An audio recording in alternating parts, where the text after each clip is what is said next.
Somos Iglesia Cristiana El Almendro. Fe, oración y servicio. Hola, buenas noches, bienvenido a este espacio, familia El Almendro, bienvenidos a todas aquellas personas que están allí al otro lado de la pantalla, las personas que están acá. Les damos las gracias también por vernos allí en Estados Unidos, en México y aquí en Colombia, obviamente. Deseamos que Dios siempre siga bendiciéndolos a través de este canal, a través de la palabra de Dios, porque finalmente pues es Dios el que da el discernimiento, la palabra, el conocimiento para que todos nosotros podamos alimentarnos, ¿no? Entonces, lo ideal, obviamente, no son a veces estos medios, pero a veces Dios permite estos medios para que el mensaje del evangelio llegue a otros lugares, a otras personas. De pronto usted en su sector, en la ciudad en donde está, de pronto no tiene el acceso a un sano evangelio, y eso ha hecho de que de pronto usted no tenga pues el conocimiento oportuno.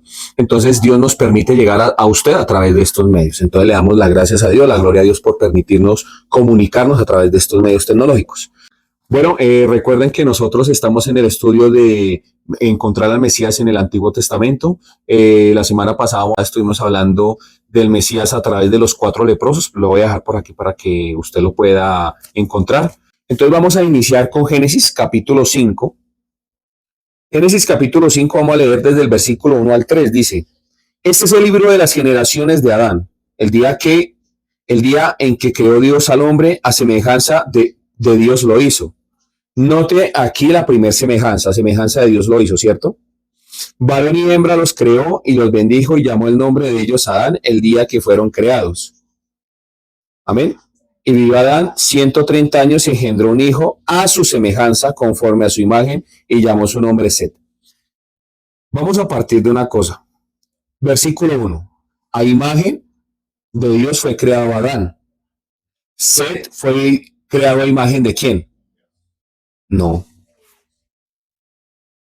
Vamos a leer nuevamente. Este es el libro de las generaciones de Adán. El día en que Dios creó al hombre, a semejanza de Dios lo hizo. O sea, Adán fue creado a imagen y semejanza ¿de quién?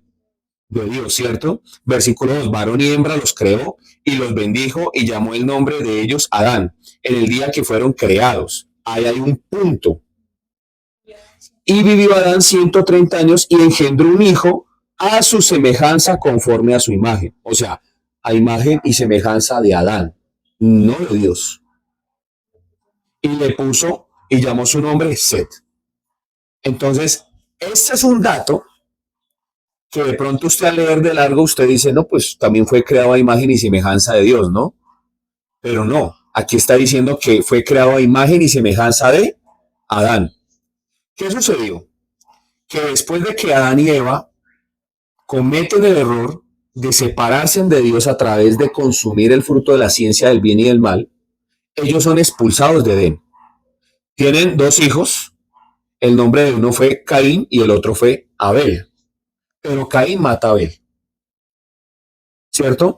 Y después de eso tienen un hijo. En el capítulo 4, versículo 25, dice: y conoció de nuevo Adán a su mujer, la cual dio a luz un hijo y llamó su nombre Set. Capítulo 4, versículo 25. Unos versos atrás del capítulo 5, ahí está diciendo que le nació un nuevo hijo, ¿cierto? Entonces, ¿cuál es el problema? Que Set es hijo de la naturaleza caída de Adán. No nace en Edén. Set no nace en Edén. Por eso los hijos de Adán son a imagen y semejanza de Adán. Adán ya estaba muerto, porque cuando Adán nace en Edén, nace teniendo una comunión con Dios. Cuando nace Set, Adán ya está alejado completamente de la comunión con Dios. Por eso la imagen y semejanza de Set es a Adán, no a Dios. Entonces, inicio esto con este dato que usted como que le hizo una frenada. Yo no había visto esto, con el propósito de darle a entender a usted algo. Mi esposa me ha hablado últimamente, y de hecho desde que yo la conozco a ella, yo aprendí algo de la pastelería. Entonces en la pastelería yo pensaba que uno cogía y hacía lo de, ¿quiénes han visto lo de las chicas superpoderosas? Que dice azúcar, flores y muchos colores, y aparece el profesor echando eso en cantidades, ¿no? Entonces uno cree que para hacer una torta uno entre más dulce le echa, va a quedar más rica la torta. O entre más harina uno le echa, va a haber más torta. Que no importa las cantidades. Entonces, si algo que he aprendido de la pastelería es que la pastelería es exacta. Si usted se pasa de azúcar, ya el postre le va a quedar como empalagoso. Si usted se pasa de sal, porque se le debe aplicar una gota de sal, va a quedar desequilibrado, ¿cierto? Si usted le echa demasiado huevo, va a quedar mala cocción. Si usted le echa demasiada harina, va a quedar tieso. Hay un equilibrio exacto. El buen pastelero se conoce porque el equilibrio es exacto. Entonces, cuando usted mira en Edén, Adán no tenía la necesidad, no tenía definitivamente ningún tipo de necesidad. La medida de Dios en Edén era exacta, exacta. Todo lo hizo Dios hermoso en su tiempo. Y hizo Dios el día y vio Dios que era bueno. Y separó las aguas de las aguas y vio Dios que era bueno. Y creó una semilla para que sembrase en la tierra al hombre y surgiera todo árbol frutal, ¿cierto? Toda planta. Y vio Dios que era bueno. Entonces, Dios mira que todo es bueno y creó al hombre y la mujer y vio Dios que era bueno. Todo en Edén era bueno, porque tenía una medida exacta. Después de que Adán y Eva son expulsados de Edén, los hijos que nacen de ellos, los primeros, y en donde se centra la historia es en Caín y Abel. Lo que sucedió con Caín y Abel fue algo muy grave. ¿Por qué? Porque hasta en ese momento como que eso no había sido, o sea, la muerte de Abel fue algo muy fuerte para ellos. Tanto así que cuando es matado, cuando muere Abel, Eva reconoce que Dios le está dando de nuevo un hijo en reemplazo de quién?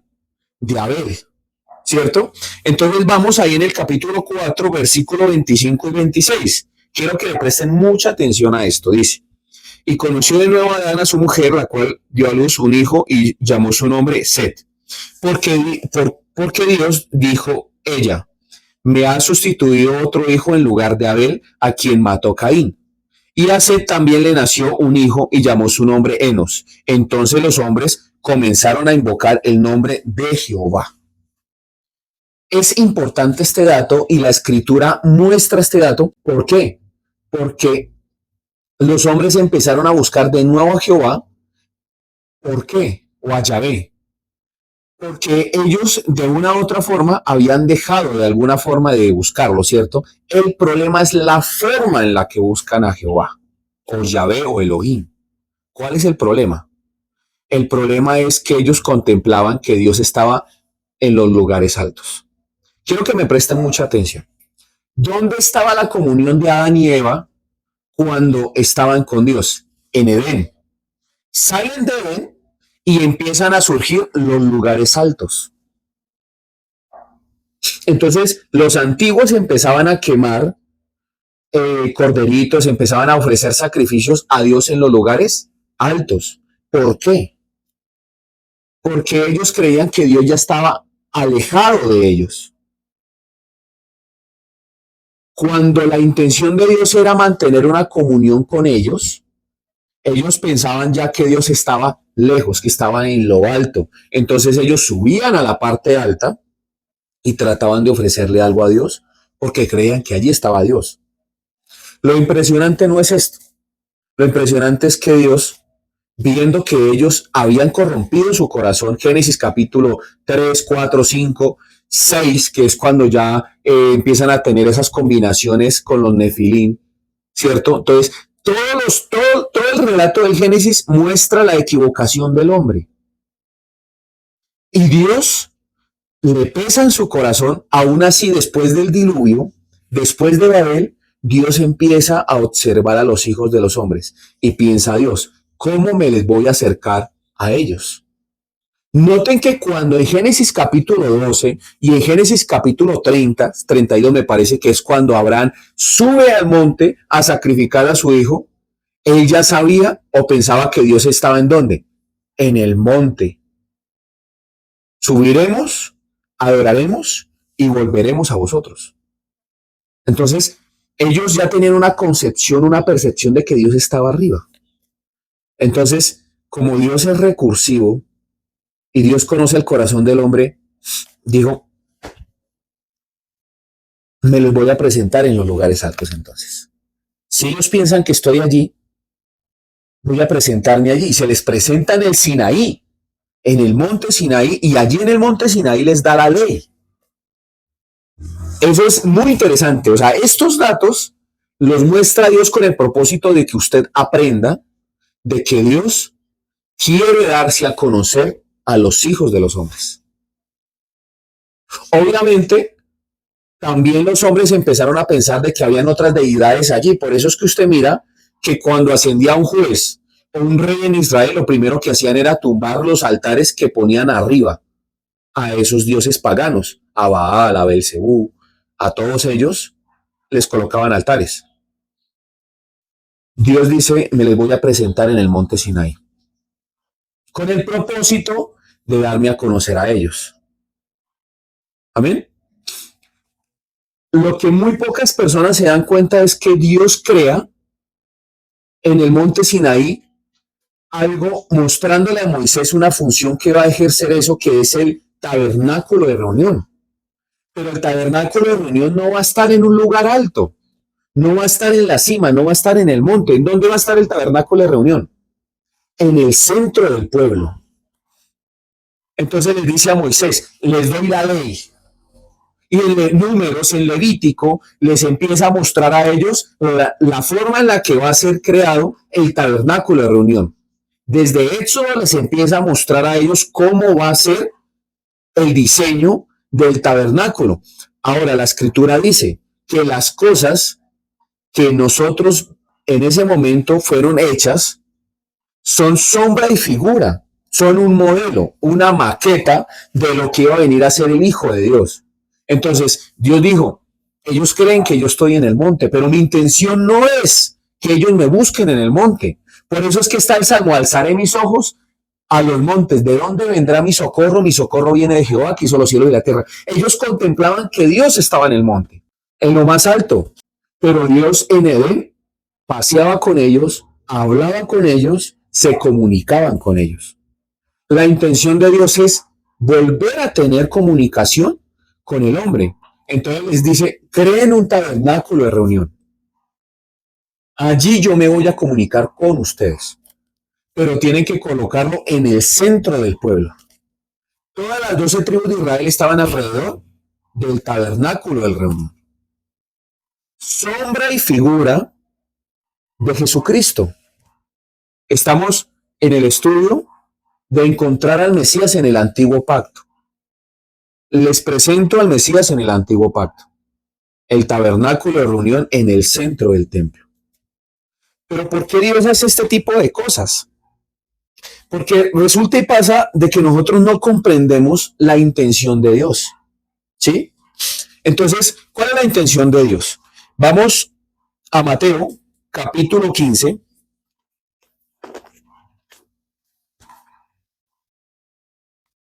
Ahí vamos a encontrar un título grande que dice lo que contamina al hombre, ¿no? Entonces, sucede que el Señor Jesús está en un lugar en donde, en Mateo capítulo 15, versículo 1, ¿sí? Resulta, les voy a parafrasear qué es lo que sucede y vamos a tocar unas partes de ese texto. Resulta y pasa que el Señor está hablando con los escribas y fariseos. Y los escribas y fariseos le dicen, ¿por qué tus discípulos invalidan la tradición de los ancianos? El Señor Jesús les dice, ¿y por qué ustedes invalidan la palabra? Porque ustedes dicen a sus padres, Padre, lo que yo le iba a dar a usted, se lo voy a dar a Dios. Entonces no tengo para darle, pero se lo voy a dar a Dios. Porque ellos se querían robar eso. Entonces legalizaban lo que le tenían que dar a los padres para meterlo en dónde, en las ofrendas de los diezmos y de las ofrendas, donde finalmente volvería a los bolsillos de ellos, mostrando la piedad y la misericordia según ellos, mostrando que daban mucho dinero, pero olvidándose de los padres. Entonces le está diciendo hipócritas porque ustedes están invalidando la ley, la norma. ¿Amén? Entonces, claro, ellos se ofendieron muchísimo. Tanto así que el apóstol Pedro le dice, maestro, esta gente se ofendió muchísimo con usted, terrible. ¿Cierto? Entonces, ahí en Mateo, en el versículo 7, hay algo que me llama a mí la atención. Vamos a leer. Mateo, capítulo 15, versículo 7. Dice la escritura. Hipócritas, bien profetizó vosotros Isaías cuando dijo, este pueblo de labios me honra, mas su corazón está lejos de mí. Pues en vano me honran, enseñando como doctrinas mandamientos de hombres. Y llamando así a la multitud les dijo, oíd y entended. No lo que entra en la boca contamina al hombre, mas lo que sale de la boca, esto contamina al hombre. Entonces acercándose sus discípulos le dijeron, ¿sabes que los fariseos se ofendieron cuando oyeron estas palabras? Pero él respondió, él les dijo, toda planta, escuchen muy bien, toda planta que no plantó mi Padre celestial será desarraigada. Grábese eso, no todos lo que le digan a usted, Señor, Señor, los que digan aleluya, los que digan el Señor es mi pastor, los que le digan a usted Jesucristo es mi Dios, los que le digan a usted hermanito, son plantados por el Padre. Yo por eso le digo a la gente, usted el primero que tiene que desconfiar es de una persona que tenga la Biblia debajo del brazo. Es así. No todos son plantados por el Padre. Entonces, esa teoría del Papa Francisco, en donde todos somos hijos de Dios y todos somos bonitos, que esta semana voy a subir algo en Palabra y Verdad acerca de eso, no es verdad. Solo los que son plantados por el Padre. Solo los que son plantados por el Padre. Amén. Entonces, dejarlos, mira lo que dice el Señor, dejarlos son ciegos guías de ciegos. Y si el ciego guiare al ciego, ambos caerán en el hoyo. Amén. Respondiendo Pedro le dijo, explícanos esta parábola.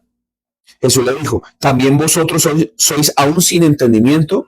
¿No entendéis que todo lo que entra en la boca va al vientre y es echado en la letrina, o sea, en el baño o en la cisterna? Pero lo que sale de la boca del corazón sale. Y esto contamina al hombre, porque del corazón salen los malos pensamientos, los homicidios, los adulterios, las fornicaciones, los hurtos, los falsos testimonios, las mentiras, las blasfemias. Estas cosas son las que contaminan al hombre, pero el comer con las manos sin lavar no contamina al hombre. ¿Qué sucedía? Que la tradición de los ancianos era de que usted tenía que hacer lavarse las manos muchas veces. De hecho, ellos tienen dos peroles en donde cogen y toman el agua con una y con la otra hacen una maroma y cogen y se lavan la otra mano, porque así lo decían y eso lo pusieron como norma, cuando eso nunca fue inspirado por Dios. Dios no les dio esa norma.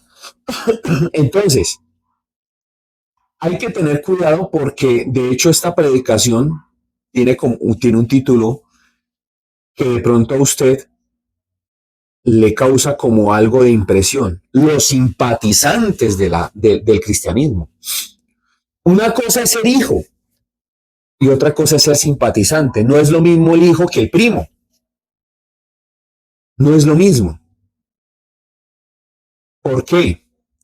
Porque hay un problema en las iglesias muy grande en la actualidad y el cuerpo de Cristo Jesucristo es blasfemado por causa de muchos que se hacen llamar cristianos, pero que niegan la eficacia de la piedad, que niegan la eficacia del amor, que tuercen las escrituras. ¿Pero por qué pasa esto?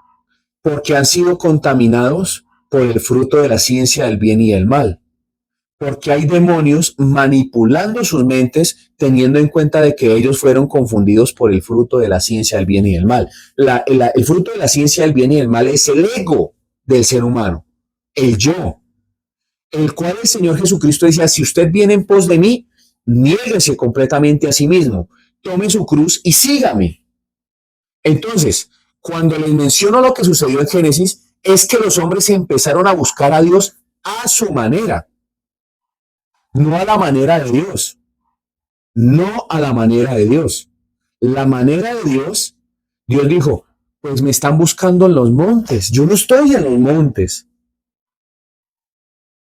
Yo no quiero estar allá lejos en el monte. Yo quiero habitar en el corazón. Y aquí está diciendo, dice, lo que entra al hombre no es lo que contamina al hombre, es lo que sale del corazón, porque el problema del hombre es el corazón. Del corazón salen los celos, las mentiras, el engaño, los homicidios, los hurtos, las mentiras. Eso sale de dónde? Del corazón. Y ese es el problema del ser humano. Entonces, como Adán fue contaminado, Adán le enseñó a su hijo Set, y de ahí en adelante a todos aquellos que buscaran a Dios. Claro, se ve como un gesto noble, pero la forma en la que le enseñó a Dios, a Set, y ahí en adelante toda la descendencia a buscar a Dios fue que Dios estaba alejado de él. Estaba en el monte. Y Dios dice, yo no estoy allí. Aún así se les presentó allí para redireccionarlos a ellos y decirles, oiga, hagan un tabernáculo de reunión. Y yo voy a estar ¿en dónde? Allí en el centro. Y allí me les presentaré. Y les diré qué deben de hacer. Les daré normas. Leas en Éxodo capítulo 19 y 20. Y ustedes me serán a mí por un pueblo de sacerdotes. Entonces, Dios quiere, ¿por qué sacerdote? Porque el sacerdote es el que se presenta delante de Dios. Entonces usted dice, o sea que Dios buscó al ser humano en el monte para redireccionarlo y mostrarle a él algo que él debería estar en el centro de la vida del creyente. Claro que sí. Porque el problema es que el ser humano no quiere circuncidar su corazón. No quiere quitar el corazón de piedra. Entonces Dios quiere que el ser humano entienda que necesita él estar en el corazón. En el corazón, porque el corazón es el problema del ser humano. Por eso es que los seres humanos sufren tanto. Porque no contemplan a Dios y no contemplan que su corazón está podrido. Si mi mayor enemigo soy yo, ¿qué hago escuchándome? ¿Qué hago entendiéndome? ¿Qué hago haciéndome caso? Lo que yo voy a hacer es hacer lo mismo que hizo Adán, enseñarle a mi familia y entender yo que Dios está por allá y yo estoy acá, cuando Dios le está diciendo, no, amigo, yo quiero estar en el centro, quiero habitar en su corazón. Yo no quiero rescatar su corazón, porque su corazón ya está podrido. Quiero darle un corazón nuevo, un corazón que sienta, un corazón que no sea de piedra. Pero eso es necesario entenderlo, que el ser humano entienda.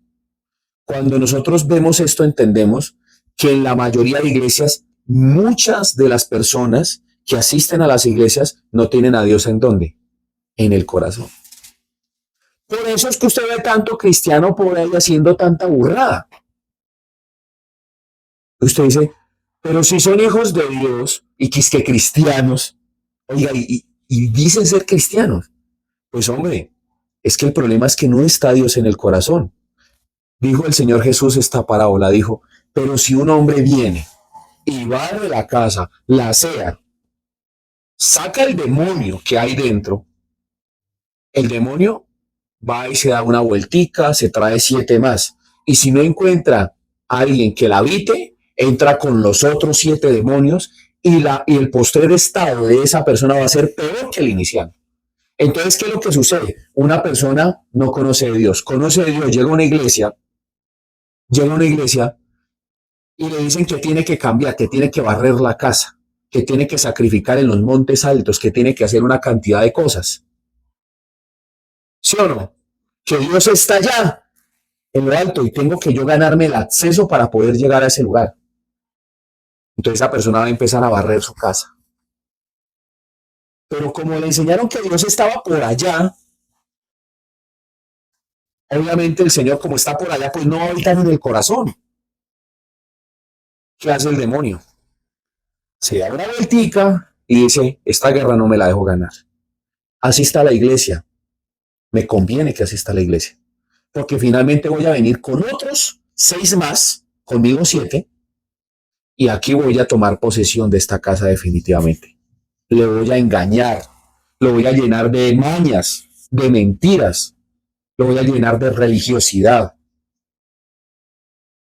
le voy a inflar el ego, le voy a mostrar que lo más importante es el dinero, la fama, el tener todas las cosas aquí en la tierra. Y su postrer estado va a ser peor que este.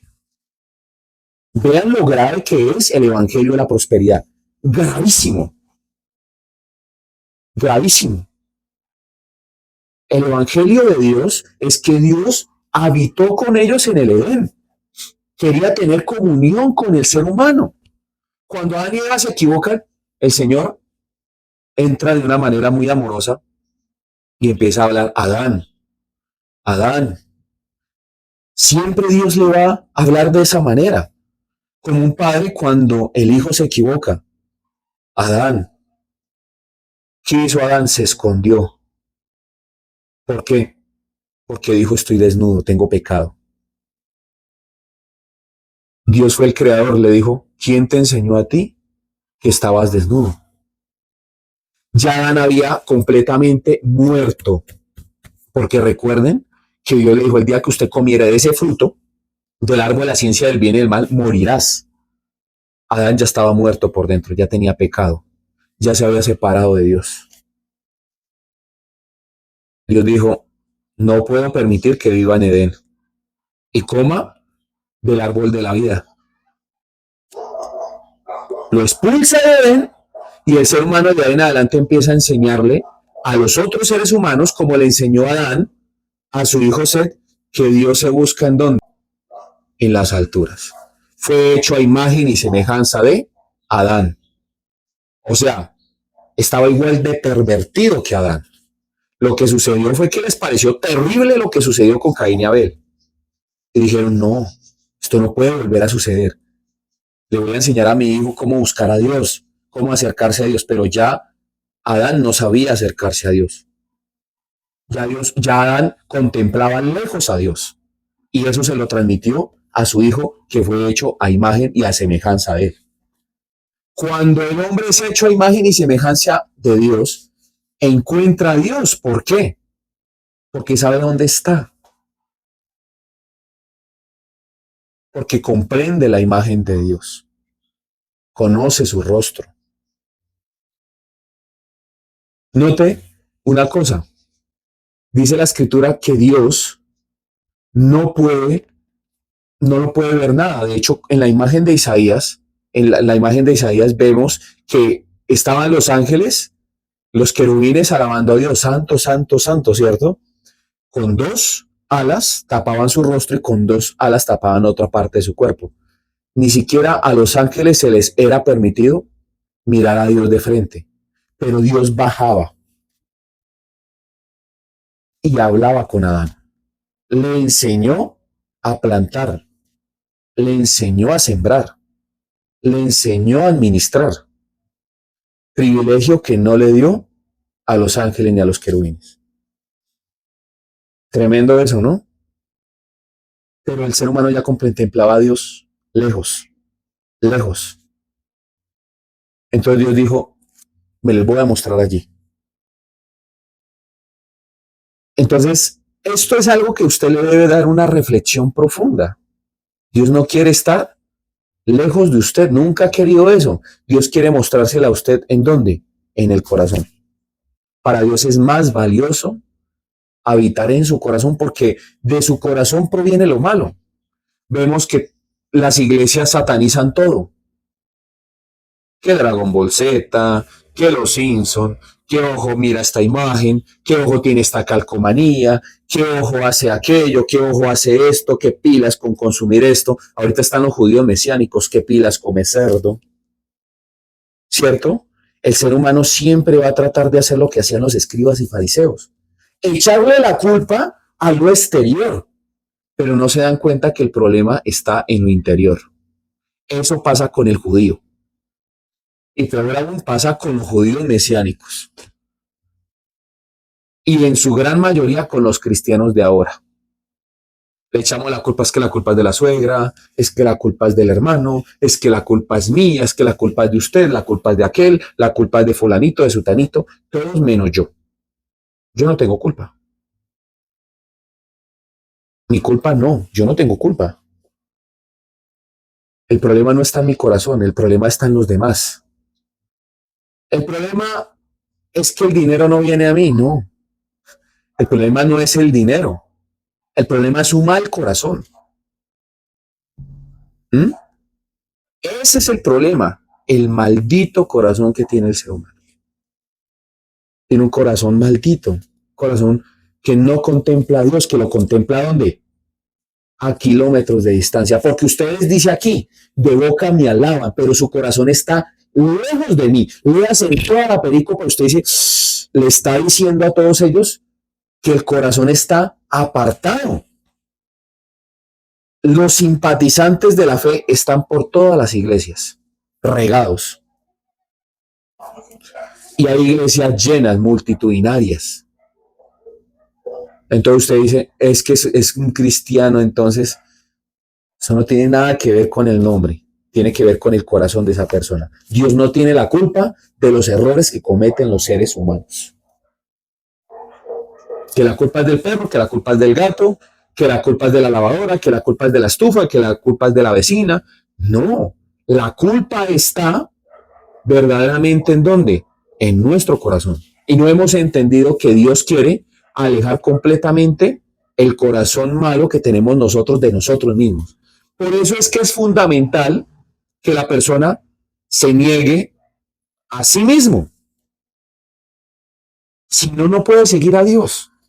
Porque ¿cómo le puede servir a dos señores? O bien le sirve al uno, o bien le sirve al otro. Lo dijo el Señor Jesús. ¿Cómo le puede servir a dos señores? O bien me sirven a mí o le sirven a las riquezas. Amén. Entonces, cuando usted mira toda esta pericopa, usted mira que les dice lo que entra al hombre no es lo que contamina, es lo que sale. La persona que es un simpatizante de la fe no contempla esto, porque piensa que es perfecto, porque piensa que Dios está contento con su marranada. Entonces yo conozco cristianos que contemplan a Dios de esa manera, piensan que Dios está a su favor y le hacen daño a muchas personas. Lastiman, hieren, ofenden. Y yo también he estado en esa posición. Yo también he lastimado. Yo también he herido a personas. Así somos. El problema no es que usted lo haya hecho.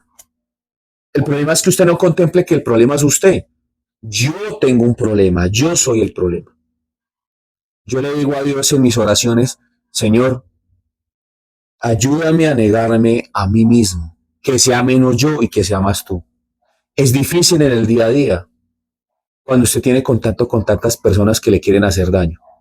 Es difícil. Pero esa es la tarea. Entonces, el cristiano regularmente, cuando asiste a una iglesia, piensa y contempla de que el corazón no es el problema. El problema es del diablo. Hay un chiste bobo, pendejo, pero es la realidad. El diablo va a una iglesia y está llorando. Le dice, Señor, pero es que me están echando a mí la culpa de todo. La culpa no es del diablo. El diablo existe. Él solo tienta, él solamente le da una información a usted, pero usted potencializa ese mensaje de Satanás. Él es el padre de mentira. Simplemente le dice a usted una mentira, usted se la cree y usted termina realizando la acción. Pero está endemoniado. O sea, ¿cómo me puede usted decir a mí que hay cristianos endemoniados? Pero no dijo al inicio que entonces cuando una persona empieza a asistir a la iglesia y barre la casa, viene otros 7 demonios. Claro, porque nunca estuvo Cristo en esa casa. No fue ocupada. Porque ¿cómo pueden coexistir la luz con las tinieblas? ¿Cómo puede haber un cristiano endemoniado? Hágame el favor. Conocí en la secta donde me congregaba personas viejas en la fe y todavía se revolcaban como serpientes en el suelo. ¿Eran cristianos? vomitando, el pastor que en ese entonces se las daba de espiritual oír, yo miraba cómo trataba a la gente y el hombre sacando demonios cuando tiene problemas en su casa, cuando tiene problemas en su vida y creía que él era santo, puro, sin defecto y sin mancha. Le pregunto, ¿la salvación se pierde? Dice, la escritura dice, sed santos como Dios es santo. Y yo lo miraba, pero usted es santo, usted es igual de pecador a mí. No me sabía dar una razón. Entonces, es indispensable que la persona corrija la doctrina. Ustedes quieren saber cuál es el verdadero sentido de lo que está mostrando este texto. Obviamente, este texto es la respuesta de un texto en el Antiguo Testamento. Vamos a Jeremías capítulo 31, versículo 31. Hay un título que es el Nuevo Pacto, ¿no? Dice, he aquí vienen días, dice Jehová, en los cuales haré nuevo pacto con la casa de Israel y con la casa de Judá, no como el pacto que hice con sus padres el día que tomé su mano para sacarlos de la tierra de Egipto, porque ellos invalidaron mi pacto, aunque fui yo un marido para ellos, dice Jehová. Hasta ahí paremos. Este es el antiguo pacto que le fue entregado a Israel, que aún ellos creen que pueden seguir cumpliendo. Los judíos no han entendido que ya ese pacto fue invalidado. Jeremías le está diciendo a ellos, Jeremías le está diciendo, en los postreros tiempos, después voy a hacer un nuevo pacto con las nuevas generaciones. No como el pacto que dice con la gente que saqué de Egipto, a los cuales les di la ley la ley en el monte Sinaí. Porque ellos no entendieron que yo no quiero habitar allá, en el monte. Ellos invalidaron mi pacto porque yo quiero habitar en el centro de ellos. Entonces ellos no me contemplaron a mí, no me vieron como su Dios, no reconocieron que yo soy Dios, sino que ¿qué hicieron? Se voltearon a sus ídolos, sacrificaron a dioses ajenos en los montes, no cumplieron con la ley que les di. Invalidaron es que desecharon completamente el pacto, o sea, que no lo pudieron cumplir. Mas yo para ellos fui como un marido. Los sustenté, los guié, los protegí. Eso hace un marido. Entonces, ¿qué está diciendo? Ellos no cumplieron el pacto, por lo tanto, ese pacto tiene que acabar. ¿Quién fue el que pudo cumplir ese pacto? Porque Dios sí cumple su palabra. Jesucristo dijo, no crean que yo he venido a invalidar el pacto antiguo, la ley y los profetas. No, yo he venido a cumplir. ¿Quién cumplió ese pacto? Jesucristo. Para darle prioridad a un nuevo pacto. O sea, si hay un nuevo pacto, el anterior pacto ya es desechado. ¿Sí? Porque se cumplió en la vida de Cristo. Entonces usted ahora pertenece al nuevo pacto. Pero hay gente que se quiere seguir acogiendo al antiguo pacto. El antiguo pacto, el problema era que era condicional. Cumpla toda la ley, cumpla toda la norma, sea santo, o si no, Dios va a ser enemigo suyo. ¿Usted quiere ser bendecido? Le hacen Deuteronomio 28.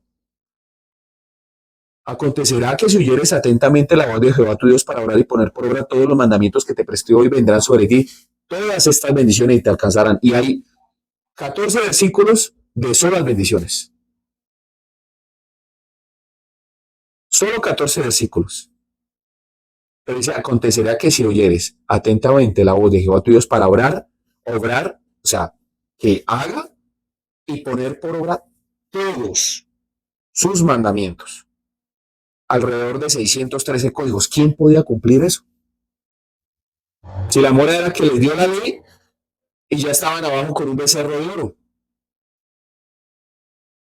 La demora era que Moisés volteó la espalda, se fue y le entregó la ley y el Señor le está diciendo, oiga Moisés,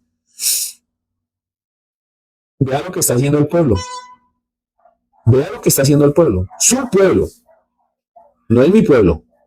Es su pueblo. O sea, Dios negó a Israel. Dijo, ese no es mi pueblo. Sin embargo, después Dios le da el diseño del tabernáculo de reunión, dándole a entender a la humanidad que Él quiere vivir en el centro. Vamos a leer cuál es el nuevo pacto. Dice, pero este es el pacto que haré con la casa de Israel después de aquellos días. Dice Jehová, daré mi ley en su mente y la escribiré en su corazón, y yo seré a ellos por Dios y ellos me serán a mí por pueblo. O sea que el anterior pueblo ya no era pueblo de él. Para aquellos pastores que se la pasan idolatrando a Israel, el pueblo de Dios es aquel pueblo que se somete al nuevo pacto. Porque el anterior pacto, claro, a Israel siempre será una nación bendecida por Dios, porque Dios cumple su palabra. Pero el nuevo pueblo de Dios es aquel pueblo que se somete al nuevo pacto. Entonces usted mira que hay iglesias que no tienen el chofar, que tienen la estrella de David, que tienen una cantidad de cosas, una mano de parafernarias y tienen la menorá.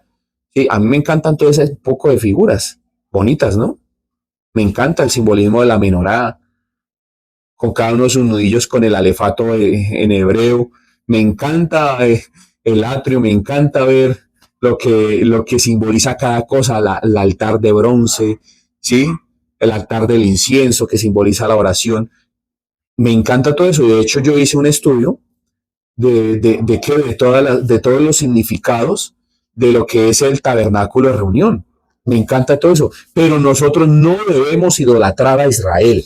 Israel tiene un conflicto con Dios porque no se ha sujetado al nuevo pacto. ¿Cuál es ese pacto? Yo daré mi ley en sus mentes. ¿Y cómo Dios va a dar la ley en las mentes?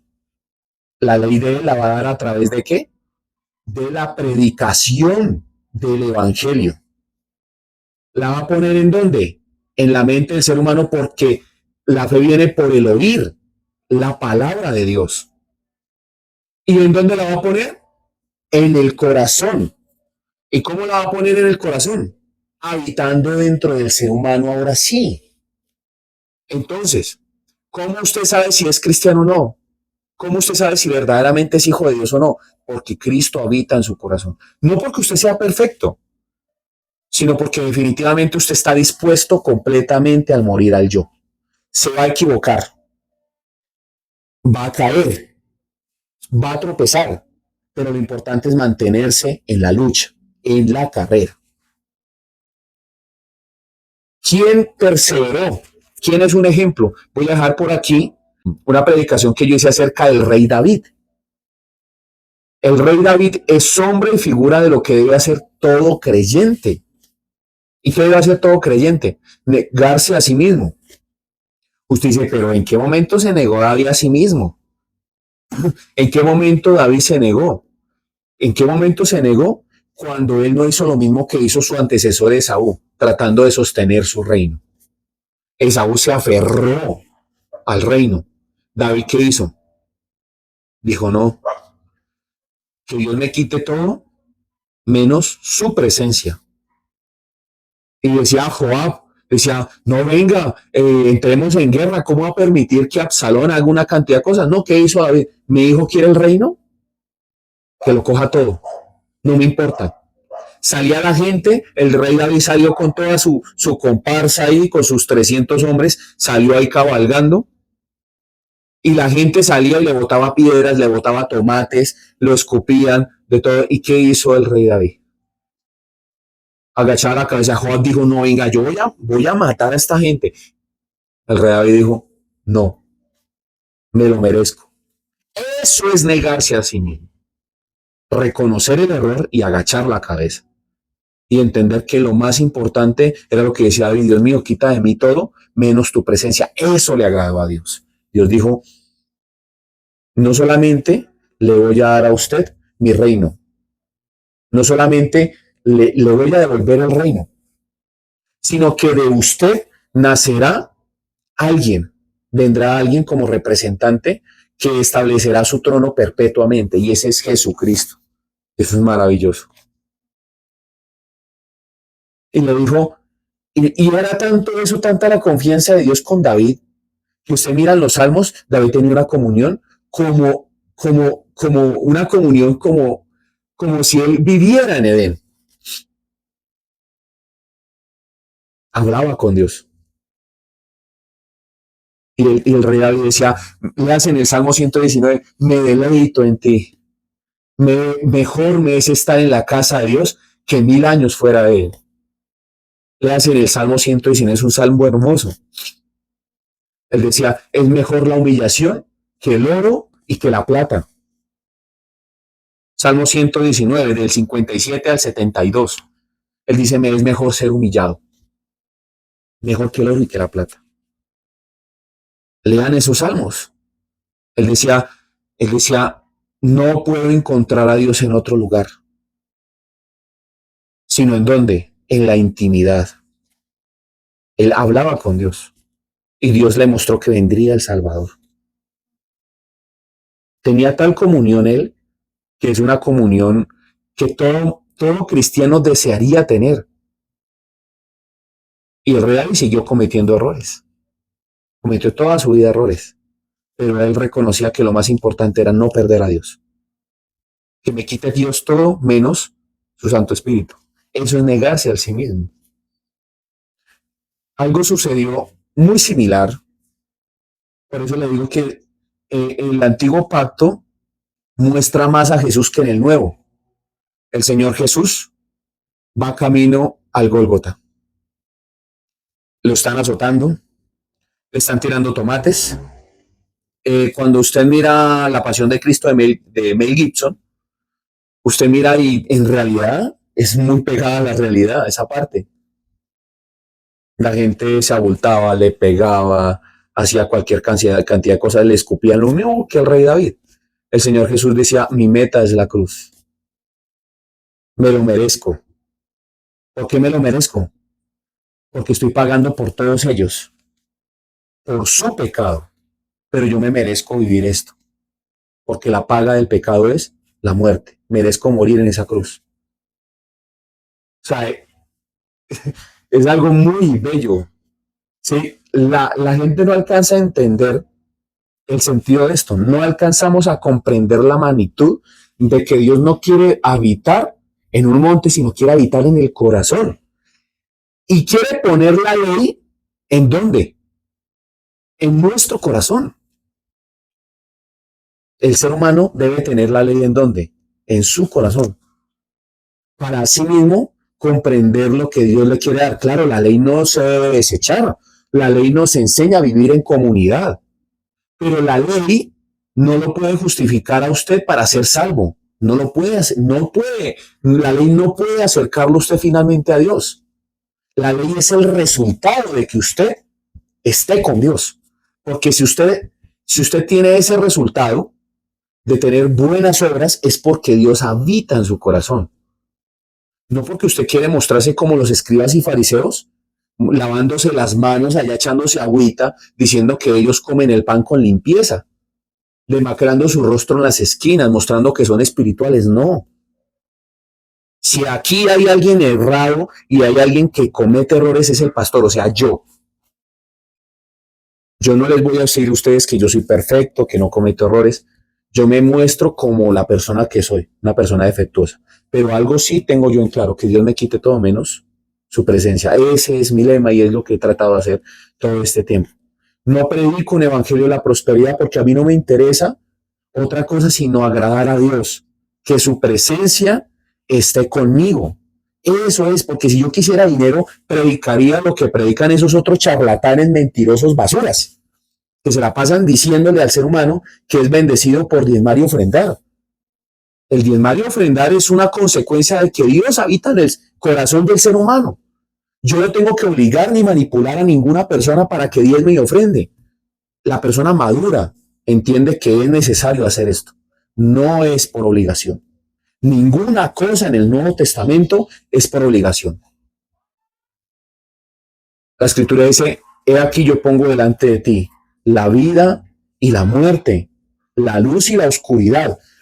Tú escoge, apropiate de tu decisión. Si escoges lo malo, tú vas a ser el único que vas a llevar las consecuencias de esto. Amén.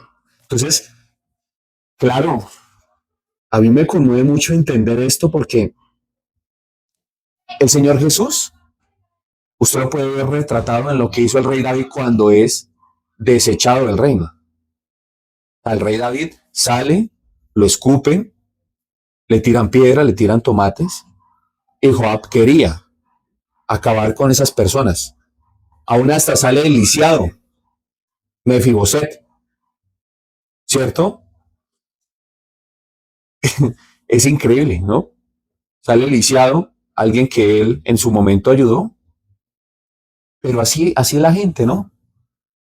Él cayó, va el Señor Jesús a su meta, que es el Gólgota, y también hizo lo mismo, callar. Eso es morir. Si usted no lo entiende, es porque definitivamente usted tiene un corazón engordado, embotado, como una piedra. Pero tranquila, y tranquilo usted que me escucha, porque si es así, Dios tiene la punta del diamante, que es peor. El corazón de Judá, dice, tiene que ser grabado con punta de diamante. Imagínese, tranquilo, yo le voy a grabar eso en el corazón, con punta de diamante. Duele muchísimo. Entonces usted escoge lo bueno y lo malo. Amén. Termino con el camino de Maús. El camino de Maús, que está en Lucas capítulo 24, tiene varias cosas que yo quiero que usted de pronto piense el día de hoy. Dice, y aquí dos de ellos iban el mismo día, capítulo 24, versículo 13, a una aldea llamada de Maús, que estaba sentada a estadios de Jerusalén, e iban hablando entre sí de todas aquellas cosas que habían acontecido. Sucedió que mientras hablaban y discutían entre sí, Jesús mismo se acercó y caminaba con ellos. Mas los ojos de ellos estaban velados para que no le conociesen. Hay un punto. ¿Por qué? Porque Dios se revela a quien Él quiere. Por eso es que la Escritura dice, y Dios añadía a la iglesia los que iban a ser salvos. Dios se revela es al que Él quiere, ¿cierto? Yo quiero que noten, sigamos leyendo. Y les dijo, ¿qué pláticas son estas que tenéis entre vosotros mientras camináis y por qué estáis tristes?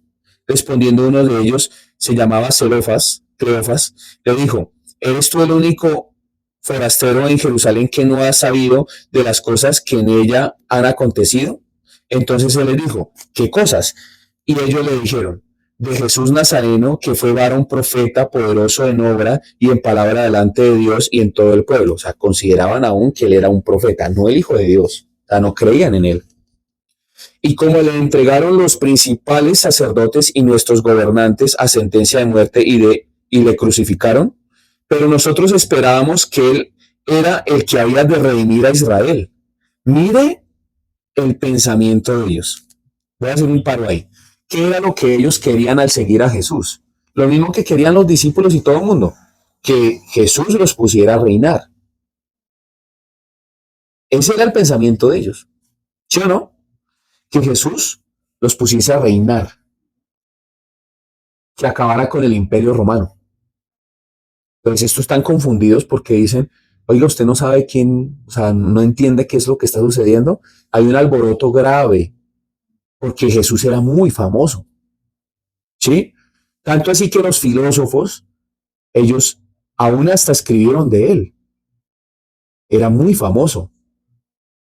Entonces dicen, ellos decían, nosotros esperábamos que él nos pusiera a reinar nuevamente, que él fuera el segundo David.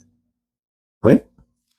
Sigamos leyendo. Y ahora, además de todo esto, hoy es ya el tercer día que esto ha acontecido, aunque también nos ha asombrado unas mujeres de entre nosotros, las que antes del día fueron al sepulcro, y como no hallaron su cuerpo, vinieron diciendo que también habían visto visión de ángeles, quienes dijeron que él vive. Y fueron algunos de los nuestros al sepulcro, y hallaron así como las mujeres habían dicho, pero a él no le vieron. Entonces él les dijo, oh insensatos y tardos de corazón. ¿Tardos de qué? De corazón, para creer todo lo que los profetas han dicho. Versículo 26. No era necesario que el Cristo padeciera estas cosas y que entrara y que entrara en su gloria. Y comenzando desde Moisés y siguiendo por todos los profetas, les declaraba en todas las escrituras lo que él decía. O sea, les empezó a predicar, a mostrar al Mesías en el Antiguo Testamento y lo que él tenía que padecer y sufrir. O sea, el mismo Señor Jesús predicándole a estos señores, mostrándoles qué debía pasar desde Moisés. ¿Por qué desde Moisés? Porque la imagen del tabernáculo de reunión es la intención de Dios de habitar en el centro del corazón del ser humano, del pueblo. El pueblo es sombra y figura de nosotros. Nosotros somos el pueblo de Dios y Dios quiere habitar en el centro. El nuevo pacto es que Él habita ¿en dónde? En nuestro corazón y pone la ley en nuestra mente. ¿Se dan cuenta? Y les empieza también a hablar de los profetas, porque los profetas hablaron del sufrimiento que tenía que tener ¿quién? El Mesías. ¿Se dan cuenta que al Señor Jesús se le muestra más en el Antiguo Testamento? ¿Qué tenía el apóstol Pablo para predicar? El Antiguo Testamento. Por eso es que nace este estudio. Y por eso es que los creyentes que son simpatizantes deben entender que al Señor Jesús se le debe buscar en toda la escritura. Dejen de buscar plata. Dejen de buscar sanidades, milagros. Dejen de estar mirando a charlatanes en noches de gloria, haciendo milagros, al profeta Maldonado, a Ana Méndez Ferrer, que como estábamos hablando ahorita, le hablan los billetes. Dejen de estar mirando tanta bobada.